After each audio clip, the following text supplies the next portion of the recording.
encore une fois à vous dire la même chose. Je suis crevée et ce vlog va être très court. Mais c'était ma dernière journée de travail sur place. Demain je vais faire du télétravail donc ça va être chargé, mais je vais plus pouvoir gérer mon temps peut-être pour faire des choses et vous en parler. Mais en tout cas c'était ma dernière grosse journée de travail, donc je me considère presque en vacances et ça fait vraiment du bien. Il est déjà 19 h parce que en rentrant du travail, je suis quand même rentrée tard, c'était 6 h. Et bien j'avais des bracelets à emballer. Là c'est emballé, j'aurais juste à les poster demain. Très très cool. Et puis j'avais prévu d'aller prendre un bain après, je suis pas sûre que j'aurai le temps. Faut que je vois à quelle heure Johan veut qu'on mange. Mais si c'est possible, je prendrai un bain et je continuerai ma lecture de celui-là. Peut-être même que je me ferai un petit chocolat chaud parce que ça fait au moins 2 jours que j'en ai pas fait. Ça fait très long. En tout cas je vais me faire au moins un thé parce que j'ai soif là. Comme je vous disais, je suis pas sûre de faire quelque chose de particulier pour ce vlogmas là. Je suis vraiment désolée. J'ai plein d'idées mais il y a des trucs que j'ai pas eu le temps de faire et tout, donc on fait comme on peut. Mais pour me faire pardonner, je vais faire le petit concours dont je vous avais parlé pour ce marque-page là, que j'appelle le marque-page Lapinou. Donc si vous voulez participer au concours pour gagner le marque-page, c'est un concours international. Il vous suffit d'être abonné à ma chaîne, de liker la vidéo, de laisser un petit commentaire et de remplir le Google Form que je mettrai dans la description pour que je puisse avoir une adresse mail pour vous contacter. Donc ça c'est pour me faire pardonner de vous faire un vlog qui sera potentiellement très très court. Je vais ouvrir le 21e jour du calendrier qui est aussi un marque-page. Oh, oh j'adore. J'aime vraiment bien. Encore une fois il veut pas trop. Ah, voilà. Donc c'est plein de livres dans des couleurs un peu vert bleu. Je suis très très fan. C'est vraiment chouette. On approche de la fin là avec le calendrier, ça passe vite les jours quand je me rends compte qu'on est déjà genre à moins de 5 jours de Noël. Et je me flemme de calculer. Et puis comme ça, si vous considérez que c'est le 24 ou 25, ça marche en tout cas. Ici la situation c'est un peu la catastrophe d'ailleurs. Parlant de Noël et tout ça, avec le Covid, ils ont refermé les cinémas, les trucs de spectacle, les bars, les restos des heures plus réduites. Si tu peux faire du télétravail, tu dois faire du télétravail. Ils sont vraiment de nouveau très restreints. On a le droit de faire, je crois, un repas de Noël avec 10 personnes maximum. Si ça change pas d'ici à Noël, moi j'ai vraiment peur qu'ils annulent tout, que tout soit interdit.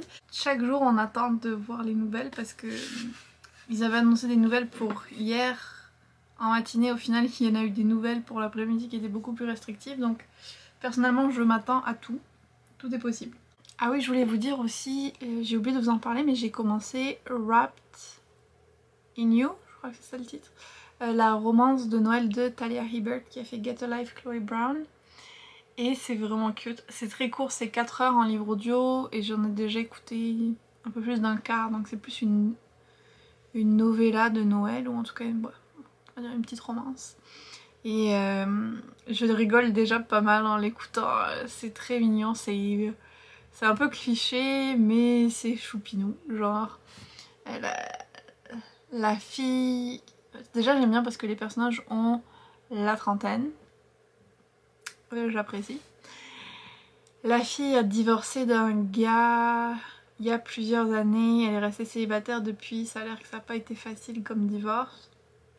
Donc là elle va passer Noël chez sa grand-mère et elle est rejointe par ses frères et par leur meilleur ami d'enfance, Will, qui est aussi un peu comme son crush secret. Donc on suit les chapitres selon sa perspective à elle et on alterne avec les chapitres selon la perspective de lui, où il dit qu'il est amoureux de Abby, donc la fille depuis le lycée.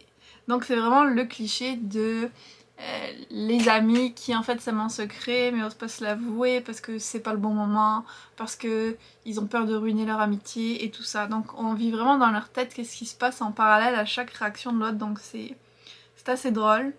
Le personnage de Will, avec les éléments qui sont donnés, Je sais pas s'il a un déficit de l'attention ou si c'est moi qui lis trop dans le truc, mais je trouve qu'il y a comme des petits hints vers quelque chose et je sais que l'autrice a souvent des représentations et des personnages neurodivergents ou quoi, donc je me dis peut-être que ça va être mentionné ou peut-être que c'est juste implicite.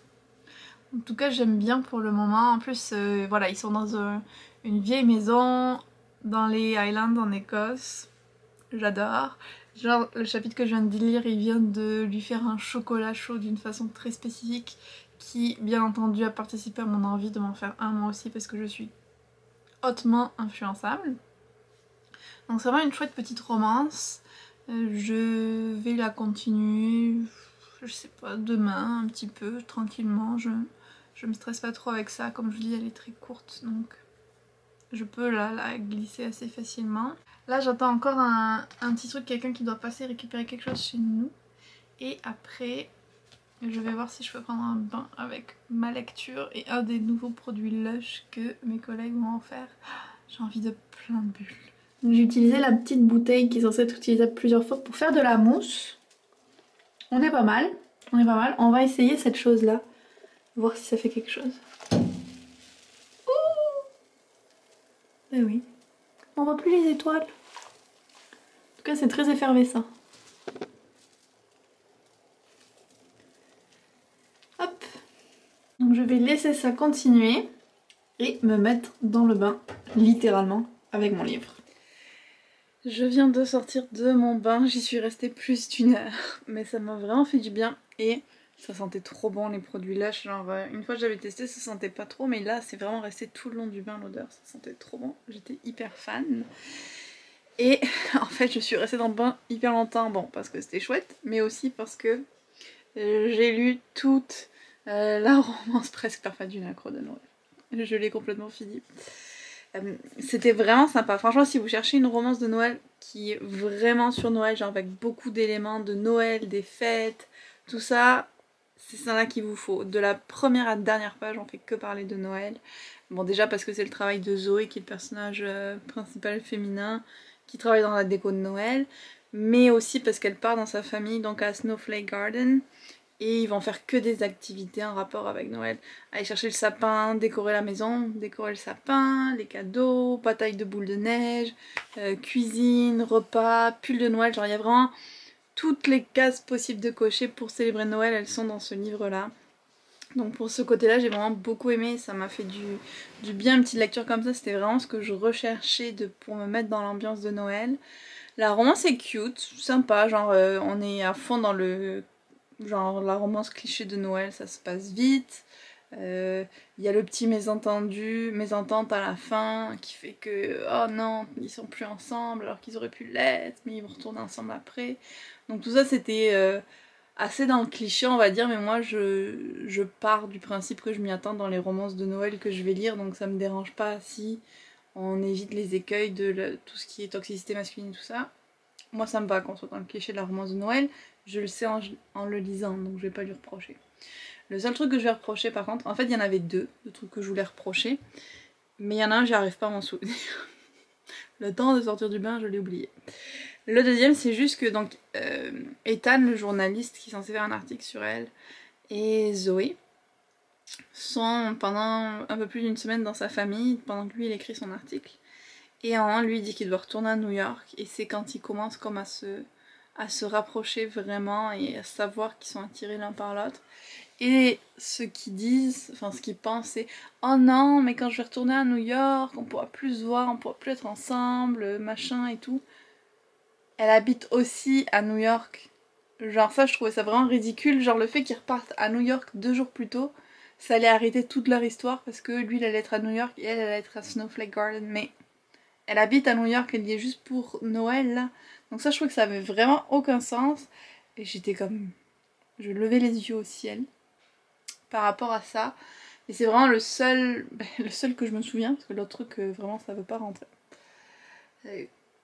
Qui m'a vraiment plus dérangée, parce que je veux bien accepter beaucoup de choses, mais il faut qu'on reste dans la logique un tout petit peu. Genre, je veux bien tomber amoureux super vite, que la relation aille vite et tout, mais là, Ça je trouvais juste que c'était illogique et ça m'a un peu dérangé.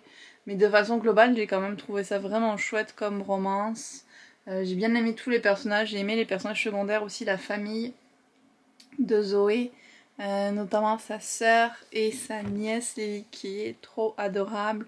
Les parents étaient sympas aussi, donc l'ambiance dans le petit village et tout, j'ai vraiment aimé tout ça. Donc ça me remonte le moral par rapport à la romance de Noël précédente que j'avais lue. Celle-là était vraiment chouette, elle répondait quand même pas mal à mes attentes pour un roman du style. Et maintenant je vais être prête pour attaquer la prochaine qui sera N'oublie pas les chocolats, donc notre lecture commune des lectures du clair de lune. Et je pense que j'ai le potentiel de la lire aussi rapidement que j'ai lu l'autre, elle est un petit peu plus longue mais à peine. Je sais pas si je vais l'attaquer ce soir ou pas parce qu'il est déjà tard, il est déjà plus de 9h. Et d'ailleurs, je vais conclure ce vlog qui est encore une fois extrêmement court et je m'en excuse. J'espère que le concours va rattraper ça. Mais moi, niveau lecture, il était bien en tout cas, vu que j'ai fini un livre de plus. J'espère que ça vous aura plu, même si c'était court. Je sais qu'il reste plus beaucoup de jours parce qu'on est le 21, donc il me reste 3 jours de vlog. Ça fait c'est comme calcul. 3 ou 4 jours de vlog, je suis pas encore sûre de quand je vais arrêter. Mais n'hésitez pas à me dire si vous avez des idées de comme petits thèmes en rapport avec Noël que vous aimeriez que je fasse dans les vlogs comme j'ai fait dans la plupart. Dites-le moi et je verrai si ça inspire et si je peux le caser. Sur ce, on va aller manger et finir le film de Spider-Man Far From Home.